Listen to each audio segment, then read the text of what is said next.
ये जो वीडियो मैं आपके लिए बना रहा हूँ ये आप सोचोगे कि यार क्यों बताते हो, है ना, ज़रूरत नहीं है, एग्ज़ाम में भी नहीं पूछता है जनरली ऐसे क्वेश्चन। तो मैं ये आपको बताता हूँ क्योंकि ज़िंदगी के एग्ज़ाम में ये चीज़ काम आएगी, इसीलिए हम वो सब कुछ समझ रहे हैं। अभी देखो आपको क्लियर होगा। तो आज का अपना टॉपिक है हीमोडायलिसिस या अपोहन। टाइटल देख कर क्या आए हो पता ही होगा आपको भी। तो अपोहन एक ऐसा प्रोसेस है जिसमें क्या हो रहा है कि किडनी मान लो किसी इंसान की ख़राब हो गई है। अब किडनी के ख़राब होने का क्या मतलब है? हो सकता है चोट लग जाए, ख़राब हो जाए, या हो सकता है कि ना उसमें खून ठीक से नहीं जा रहा हो, या हो सकता है कि उसमें कोई इन्फेक्शन हो जाए, ख़राब हो जाए किडनी। तो आपने सुना ही होगा कि लोग की किसी की एक किडनी ख़राब हो जाती है तो फिर कोई किडनी डोनेट कर देते हैं, या जो लोग मर जाते हैं वो अगर साइन कर देते हैं अपना, तो अपने शरीर के अंगों को जो है दान कर देते हैं। क्लियर बात है ना। तो ये प्रोसेस है कि ऐसे लोग जिनकी किडनी सही नहीं है, फिर उनके शरीर में रुधिर में से जो नाइट्रोजनी वर्ज्य या जो वेस्ट प्रोडक्ट्स थे उसको बाहर कैसे निकालें, तो वो इस प्रोसेस से निकालते हैं। अब पहले सुन लो, हमारे शहर जो शहर हैं हमारे देश में, वहाँ पर ये चीज़ें होती हैं, बड़े हॉस्पिटल्स में होती है, जनरली छोटों में नहीं होती हैं।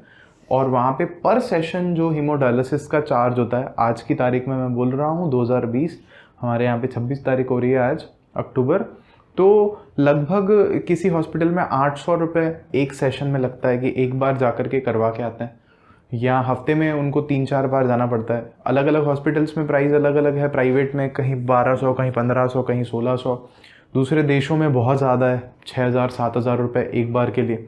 तो हो क्या रहा है, अपन वो प्रोसेस में समझ रहे हैं।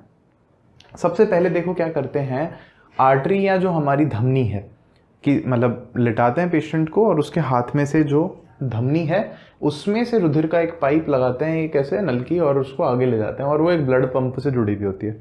तो पहला स्टेप क्या है, धमनी के रुधिर को कृत्रिम वृक्क का मतलब क्या है, आर्टिफिशियल किडनी, नकली किडनी, ठीक है, कृत्रिम वृक्क, या जिसको अगर हम कहें तो इस डिवाइस का नाम होता है डायलाइजर। तो डायलाइजर में प्रवाहित कराया जाता है। जो ब्लड पंप है वो थोड़ा हेल्प कर रहा होता है उसको पुश करके आगे तक ले जाने के लिए। फिर क्या होता है, ये जो डायलाइजर है इसको थोड़ा सा आप समझो, या जो जिसको हम लोग किडनी बोल रहे हैं आर्टिफिशियल, तो इस डायलाइजर में आप नोटिस करोगे ये जो ग्रीन मैंने निशान बनाया है ना, इसको हम लोग बोलते हैं अपोहन द्रव। इसमें एक फ्लूइड भरा हुआ रहता है, अपोहन द्रव, और इसको इंग्लिश में डायलाइसिस फ्लूइड बोल रहे हैं अपन।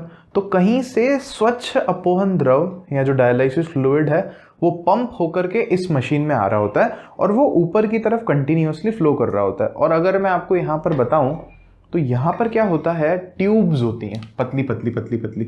अब वो ऐसे बना लो, या मैं आपको सरल भाषा में समझाने के लिए केवल ऐसे बना रहा हूँ, बहुत पतली पतली पतली, इसमें बीच में क्या होती हैं, ट्यूब्स होती हैं। वो क्या है अभी मैं बताऊंगा आपको। तो यहाँ से ये आ रहा है। अब यहाँ क्या होता है, डायलाइजर सेकंड स्टेप में हम लोग बोल रहे हैं removes waste products from blood by filtration. Filtration हम समझ चुके हैं, निस्यंदन जिसको बोल रहे थे हम लोग। तो यहाँ पे फिल्ट्रेशन हो रहा है। अब वो फिल्ट्रेशन इन पतली जो ट्यूब्स में बोल रहा हूँ ना, वो केशिकाएं हैं, वो केशिका की तरह काम कर रही हैं, कैपिलरीज की तरह। मतलब क्या हो रहा है यहाँ पे, जैसे ही इस व्यक्ति का जो रुधिर है इसको लाया जाता है, तो ये जो रुधिर है ना, ये मान लो कि इन केशिकाओं में प्रवाहित होता है, यूं करके आगे आगे जाके। 3D है, पाइप है, अभी मैं ऐसे समझा नहीं सकता, और फोटोज वीडियोस हैं इंटरनेट पे, अगर आप देखोगे तो समझ में आ जाएगा। तो आता है। अब बाहर जो हमारे पास में ये जो अपोहन द्रव भरा हुआ है उसमें क्या होता है, जो नाइट्रोजनी वर्ज्य पदार्थ है या जो वेस्ट प्रोडक्ट है ना, वो नहीं होते हैं, वेस्ट नहीं होता है इसमें, केवल नॉर्मल प्लेन द्रव होता है। और इस अपोहन द्रव का या जो डायलिसिस फ्लूइड है, इसका जो परासरण दाब होता है, परासरण दाब, या जिसको हम लोग बोलते हैं ऑस्मोटिक प्रेशर, तो परासरण दाब बराबर होता है हमारे रुधिर के परासरण दाब के। ये बात आपको ध्यान रखनी है। तो क्योंकि परासरण दाब अब बराबर है, लेकिन क्या है कि जो हमारा रुधिर आ रहा है उसमें वेस्ट है, लेकिन ये जो अपोहन द्रव है इसमें वेस्ट नहीं है, तो क्या होगा, ज़्यादा से कम की तरफ। क्या होगा, परासरण होगा, या जिसको क्या बोलते हैं अपन, डिफ्यूजन होगा। तो डिफ्यूजन से जो वो वेस्ट है सारा का सारा इस अपोहन द्रव में आ जाता है। अब इस अपोहन द्रव का जो गति हो रही है ना, आप यहाँ ध्यान से देखो, वो नीचे से ऊपर की तरफ हो रही है। मतलब नीचे से साफ अपोहन द्रव भरता है, फिर ये ऊपर जाता जाता जाता गंदा होता है, इसमें से कचरा लेता है रुधिर में से, और उसको हम बाहर निकाल देते हैं। बाहर कहाँ निकालते हैं, अपोहन द्रव अपशिष्ट पदार्थों सहित नाली की ओर। नाली में डाल दो ना, टॉयलेट करते हो तो कहाँ करो, नाली नहीं जाता है, वो तो ऑब्वियस सी बात है। या जो सीवेज टैंक है आपके घर का उसमें, तो यहाँ भेज दिया उसको। और साथ ही साथ आप यहाँ समझो कि रुधिर की गति की दिशा कहाँ है, रुधिर यहाँ से आ रहा है तो वो नीचे जा रहा है। और फाइनली जो हमारा अब जो शुद्ध हो गया रुधिर, उसमें से जो कचरा है वो निकल गया, तो वो यहाँ से होकर के शिरा में एंटर करा दिया जाता है, वीन में। तो शुद्ध हुए रुधिर को पुनः शिरा में प्रवाहित करा दिया जाता है।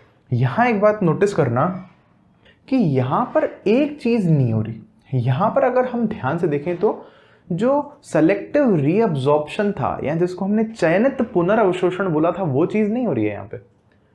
तो ये एक फर्क है। प्रारंभिक निस्यंद है हमारा यहाँ, जिसको प्राइमरी फिल्ट्रेट या प्राइमरी यूरिन जिसको बोल रहे हैं ना, आधा अधूरा जो निकल के बना था, अपन ने पढ़ा भी था, वो ग्लोमेरुलस में जो जाकर के बन रहा है, तो वो एक एक दिन में 180 लीटर तक होता है हमारे शरीर में, ऐसा लिखा हुआ है किताबों में। लेकिन अगर आप नोटिस करोगे ना, तो हम जो मूत्र करते हैं या जो टॉयलेट करते हैं हम, वो डेली जा कर के वो 1 या 2 लीटर के बीच में ही होता है। मतलब उसमें से जो बाकी सारा का सारा है वो वापस से हमारे शरीर में ले लेते हैं अपन। पानी जो है, या जो ग्लूकोज चले गए, उसमें अमीनो एसिड चले गए, वो चलता रहता है। अब इस एक प्रोसेस में 3 से 4 घंटे लगते हैं। लेकिन हमारे शरीर में जो हमारी किडनी है वो इसको हर वक्त करती रहती है, 24 घंटा करती रहती है, पैदा होने से लेकर के मरने तक करती रहती है वो इसको। समझ में आ रही है आपको ये बात?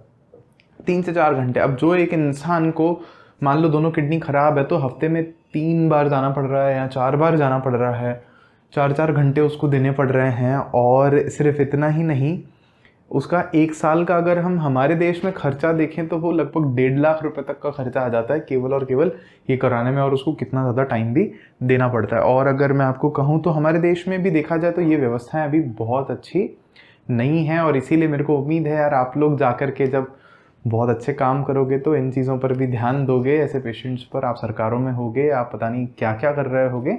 चलो, तो thank you so much. Video अच्छा लगा है तो शेयर, लाइक, कमेंट, सब्सक्राइब करना बिल्कुल मत भूलना।